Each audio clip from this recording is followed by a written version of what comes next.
경기 북부특별자치도 설치는 민선 8기 김동연 경기도지사의 최대 역점 사업입니다.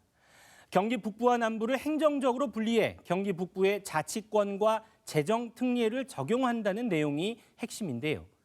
이로써 상대적으로 낙후된 경기 북부가 발전할 수 있는 기반과 시스템을 마련한다는 겁니다. 경기도를 남과 북으로 나눈다는 경기 분도는 꽤 오래전부터 추진돼 왔습니다. 1987년 노태우 전 대통령의 대선 선거 공약이었고 1992년 김영삼 전 대통령의 대선 선거 공약이기도 했지만 그 당시에 실현되지는 못했습니다. 그 후에도 여러 차례 경기도지사 선거 공약으로 등장했는데요. 경기도 분도론에 반해 수도권 통합론이 거론됐던 적도 있습니다. 민선 4기 5기를 지낸 김문수 전 경기지사는 국제무대에서 경쟁력을 갖추려면 서울, 경기, 인천을 합친 메가시티를 만들어야 한다고 주장을 한 적이 있습니다. 그리고 민선 6기 경기지사를 지낸 남경필 전 경기지사는 우리나라의 혁신적인 발전을 위해서는 수도권 규제가 철폐돼야 한다며 마찬가지로 서울, 경기, 인천을 하나로 묶은 광역 서울도를 만들어야 한다 이런 구상을 밝힌 적도 있습니다. 그리고 민선 8기 김동연 지사는 한동안 묵혀있던 경기 분도 카드를 다시 꺼내왔고 이 분도가 분할의 어감을 갖기 때문에 경기 북부특별자치도라는 용어를 사용해서 추진하고 있습니다.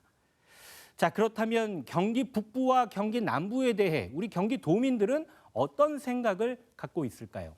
경기연구원이 지난해 도민 1,000명을 대상으로 설문조사를 실시한 결과 도민들은 경기 남부 하면 떠오르는 이미지로 아파트와 글로벌 기업, 산업단지, 4차 산업혁명 이런 단어들을 떠올렸습니다. 이 반면에 경기 북부는 비무장지대와 군부대, 통일, 임진강 이런 단어가 떠오른다고 답했습니다. 경기 남부와 북부 지역에 대해 명확하게 다른 이미지를 우리 도민들이 떠올린다는 걸 볼 수 있습니다.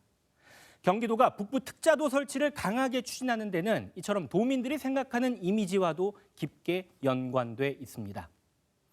군사시설이 떠오르는 경기 북부는 여러 가지 규제에 가로막혀 있습니다. 경기 북부 지역 전체의 약 42%가 군사시설 보호구역으로 묶여 있습니다. 연천군 같은 경우에는 94%가 넘고 타주시 88%, 김포 71%, 양주 46%, 고양시도 36%가 넘습니다. 이렇다 보니까 수도권 규제를 비롯해서 1970년대부터 중첩 규제가 작용해 발전이 상대적으로 더딜 수밖에 없었던 것이죠. 경기 남부에 비해 부족한 시설도 또 하나의 요인으로 꼽힙니다.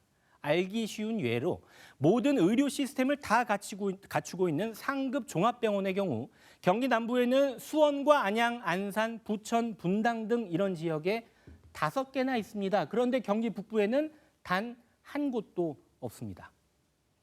이 같은 이유로 경기도는 분리된 자치권과 재정 특례를 갖는 경기 북부특별자치도를 설치해 권역별로 지역 특성에 맞는 차별화 전략을 수립한다는 계획입니다. 김동연 경기지사의 인터뷰 들어보시죠.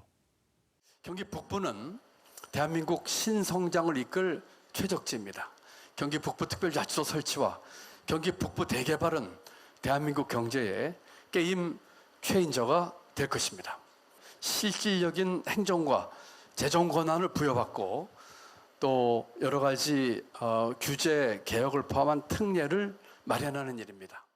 네, 하지만 지난달부터 갑자기 김포 서울 편입 이슈가 급부상하면서 이른바 메가 서울에 대한 논의가 본격적으로 시작됐죠. 인접 지자체들까지 들썩이고 있는 가운데 국민의힘은 당론으로 김포와 고양, 구리, 하남, 광명, 과천, 부천시를 서울로 편입한다 이런 계획을 추진하고 있습니다. 경기도가 북부특별자치도 설치를 위한 행정 절차를 모두 마치고 중앙정부의 답변을 기다리고 있는 상황에서 한쪽에서는 경기도에서 이탈하려는 움직임을 보이고 있는 모양새입니다. 자, 내년 총선을 앞두고 서울 편입을 희망하는 도시들이 이거보다도 더 잇따를 경우에는 이 북부특별자치도 추진이 뒷전이 될 것이다 이런 우려의 목소리도 높아지고 있습니다. BTV 뉴스 박희붕입니다.